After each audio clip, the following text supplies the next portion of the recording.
بادشاہ کا موڈ اچھا تھا۔ وہ نوجوان وزیر کی طرف مڑا اور مسکرا کر پوچھا، تمہاری زندگی کی سب سے بڑی خواہش کیا ہے؟ وزیر شرما گیا۔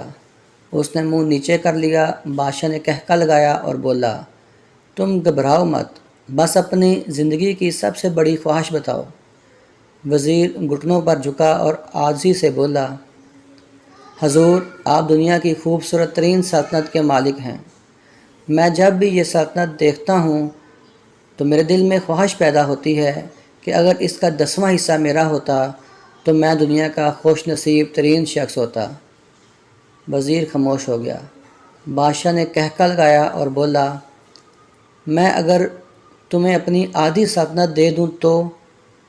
وزیر نے گھبرا کر اوپر دیکھا اور عاجزی سے بولا، بادشاہ سلامت، یہ کیسے ممکن ہے؟ میں اتنا خوش قسمت کیسے ہو سکتا ہوں؟ بادشاہ نے فوراً احکامات لکھنے کا حکم دیا۔ بادشاہ نے پہلے حکم کے ذریعے اپنی آدھی سلطنت نوجوان وزیر کے حوالے کرنے کا فرمان جاری کر دیا۔ دوسرے حکم میں بادشاہ نے وزیر کا سر قلم کرنے کا آرڈر دے دیا۔ وزیر دونوں احکامات پر حیران رہ گیا۔ بادشاہ نے احکامات پر مہر لگائی اور وزیر کی آنکھوں میں آنکھیں ڈال کر بولا، تمہارے پاس 30 دن ہیں۔ تم نے ان 30 دنوں میں صرف 3 سوالوں کے جواب تلاش کرنا ہے۔ تم کامیاب ہو گئے تو میرا دوسرا حکم منسوخ ہو جائے گا اور تمہیں آدھی سلطنت مل جائے گی، اور اگر تم ناکام ہو گئے تو پہلا حکم خارج سمجھا جائے گا اور دوسرے حکم کے مطابق تمہارا سر قلم کر دیا جائے گا۔ وزیر کی حیرت پریشانی میں بدل گئی۔ بادشاہ نے اس کے بعد فرمایا، میرے 3 سوال لکھ لو۔ وزیر نے لکھنا شروع کر دیا۔ بادشاہ نے کہا، انسان کی زندگی کی سب سے بڑی سچائی کیا ہے؟ وہ رکا اور بولا، دوسرا سوال، انسان کی زندگی کا سب سے بڑا دھوکہ کیا ہے؟ وہ رکا اور پھر بولا، تیسرا سوال، انسان کی زندگی کی سب سے بڑی کمزوری کیا ہے؟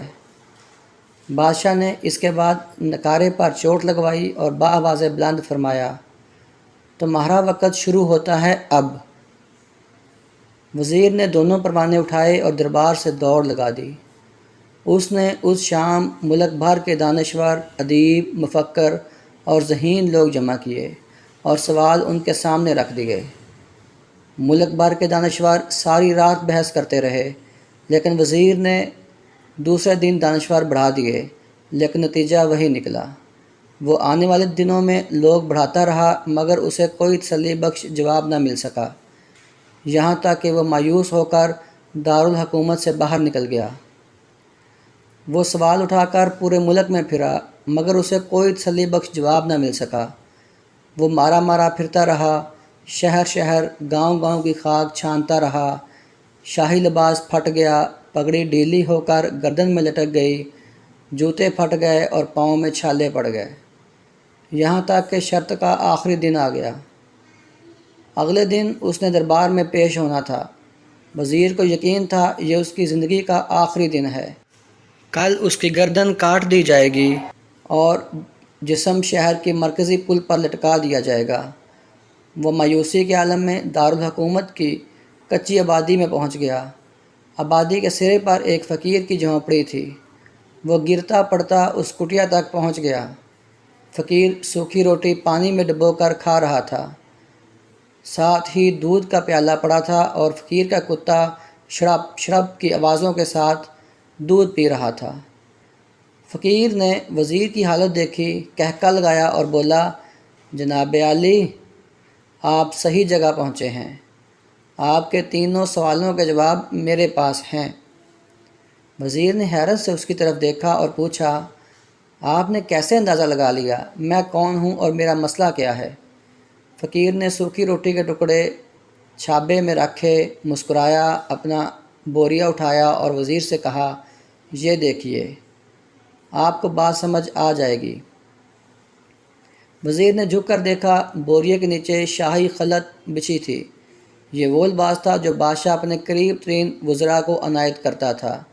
فقیر نے کہا، جناب عالی، میں بھی اس سلطنت کا وزیر ہوتا تھا، میں نے بھی ایک بار آپ کی طرح بادشاہ سے شرط لگانے کی غلطی کر لی تھی، نتیجہ آپ خود دیکھ لیجئے۔ فقیر نے اس کے بعد سوکھی روٹی کا ٹکڑا اٹھایا اور دوبارہ پانی میں ڈبو کر کھانے لگا۔ وزیر نے دکھی دل سے پوچھا، کیا آپ بھی جواب تلاش نہیں کر سکے تھے؟ فقیر نے کہکا لگایا اور جواب دیا، میرا کیس آپ سے مختلف تھا۔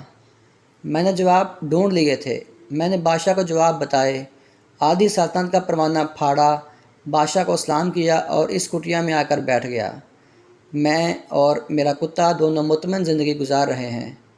وزیر کی حیرت بڑھ گئی، لیکن یہ سابق وزیر کی حماقت کے تجزیے کا وقت نہیں تھا،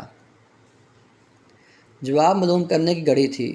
چنانچہ وزیر اینکر پرسن بننے کی بجائے فریادی بن گیا اور اس نے فقیر سے پوچھا، کیا آپ مجھے سوالوں کے جواب دے سکتے ہیں؟ فقیر نے ہاں میں گردن ہلا کر جواب دیا، میں پہلے 2 سوالوں کا جواب مفت دوں گا، لیکن تیسرے جواب کے لیے تمہیں قیمت ادا کرنا ہوگی۔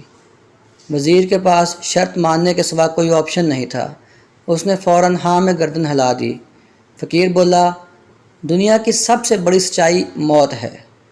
انسان کوئی بھی ہو، کچھ بھی ہو، وہ اس سچائی سے نہیں بچ سکتا۔ وہ رکا اور بولا، انسان کی زندگی کا سب سے بڑا دھوکہ زندگی ہے۔ ہم میں سے ہر شخص زندگی کو دائمی سمجھ کر اس کے دھوکے میں آ جاتا ہے۔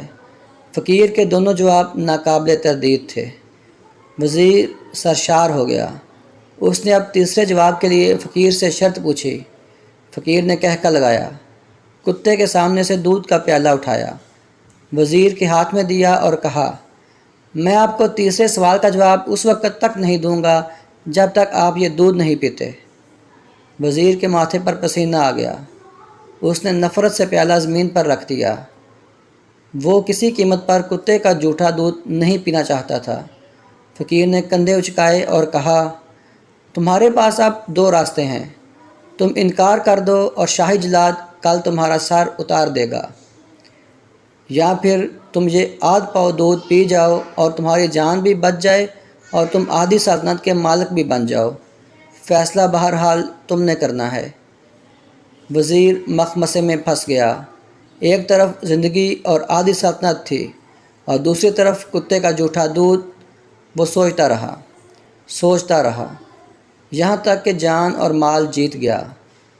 وہ سیلف رسپیکٹ ہار گئی۔ وزیر نے پیالہ اٹھایا اور ایک ہی سانس میں دودھ پی گیا۔ فقیر نے کہکا لگایا اور بولا، میرے بچے، انسان کی سب سے بڑی کمزوری غرض ہوتی ہے۔ یہ اسے کتے کا جھوٹا دودھ بھی پینے پر مجبور کر دیتی ہے، اور یہ وہ سچ ہے جس نے مجھے سلطنت کا پروانہ پھاڑ کر اس کٹیا میں بیٹھنے پر مجبور کر دیا تھا۔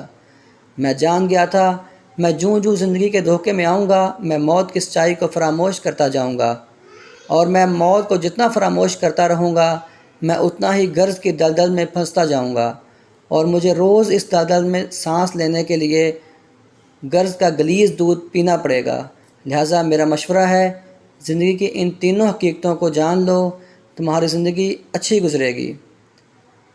وزیر خجالت، شرمندگی اور خود ترسی کا تحفہ لے کر فقیر کی کٹیا سے نکلا اور محل کی طرف چل پڑا۔ وہ جوں محل کے قریب پہنچ رہا تھا، اس کے احساس سے شرمندگی میں اضافہ ہو رہا تھا، اس کے اندر ذلت کا احساس بڑھ رہا تھا۔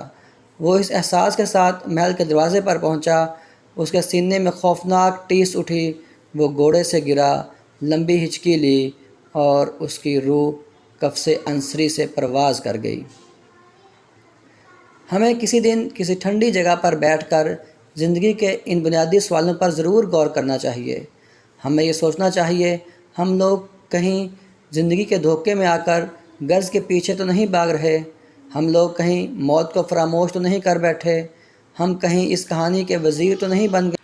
مجھے یقین ہے ہم لوگوں نے جس دن یہ سوچ لیا، اس دن ہم غرض کے ان غلیظ پیالوں سے بالاتر ہو جائیں گے، انشاءاللہ۔